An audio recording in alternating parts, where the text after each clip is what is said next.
Dommage, malheureusement, la salle ne peut pas contenir tout le monde. J'ai appris qu'on a dû refuser du monde. Ce n'est pas grave. C'était quelque chose d'assez rapidement organisé.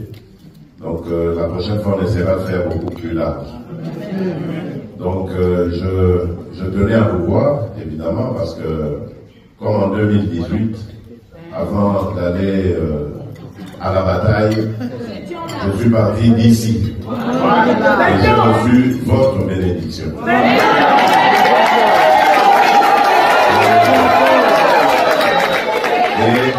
Et j'avais ramené la victoire.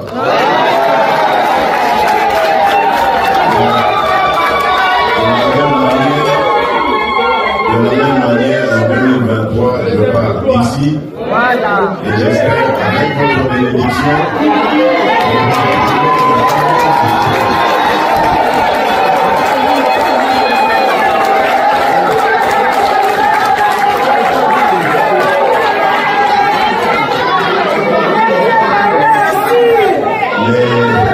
les très chers compatriotes, comme vous le savez, comme je l'ai dit, il va y avoir une grande bataille électorale.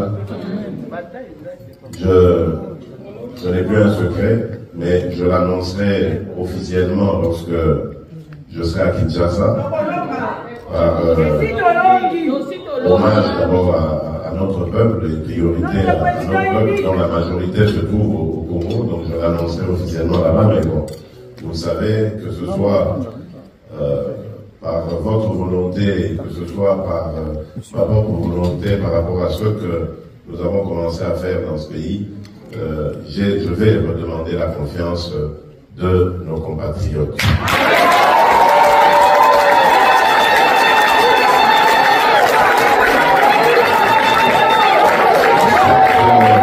Cette confiance, je vais la demander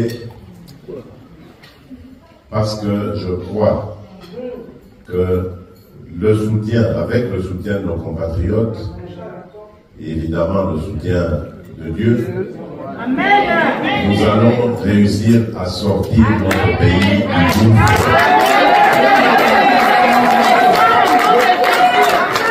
gouffre dans lequel on a plongé depuis de nombreuses années. À commencer déjà par la situation sécuritaire.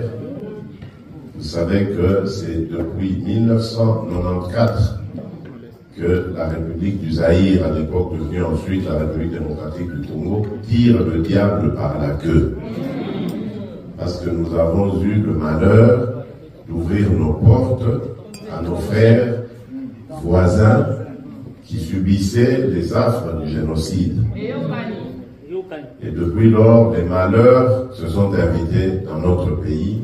Nous n'avons cessé de compter nos morts dans l'indifférence la plus totale de la communauté internationale.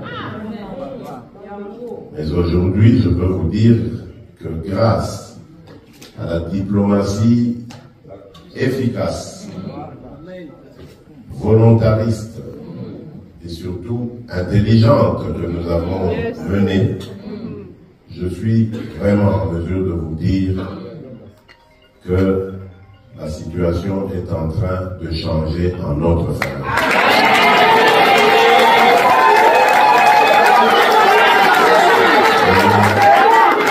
Je peux vous dire que ce n'est plus qu'une question de moi.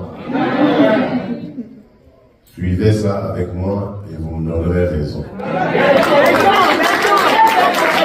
ne peux pas en dire plus à ce stade, mais je suis convaincu de ce que je dis et ce que je fais.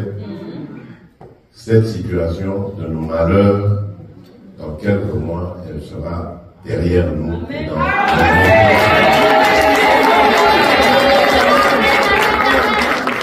Et donc, cela, pour que ça réussisse, ça doit passer par ma réélection. Sinon, ce sont les ennemis de la République démocratique du Congo qui reprendront le dessus. avec la complicité de certains des nôtres ou qui se disent des nôtres. Certains qui se disent congolais alors qu'ils sont en intelligence avec l'ennemi, le fossoyeur, l'auteur de nos malheurs. Et donc nous avons le devoir de tous nous lever pour combattre ces ennemis de la République. C'est vrai, nous sommes dans une démocratie, mais on ne doit pas profiter de la démocratie pour faire du tort au peuple en complicité avec nos ennemis.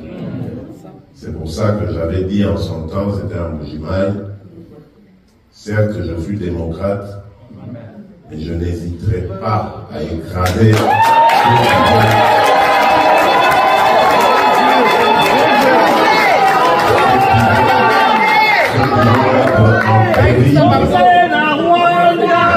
la stabilité et la sécurité de notre pays. Et je vais le faire sans regret, sans remords. Je ne suis pas un dictateur, je ne suis pas un sanguinaire, mais pour défendre mon peuple, défendre notre dignité, je suis prêt à tout. Je crois qu'ils ont reçu le message et ils n'ont qu'à bien se préparer. Ensuite, ce qui m'a animé, la volonté qui m'a déterminé à regagner, à redemander votre confiance, c'est le travail que nous avons commencé à faire aussi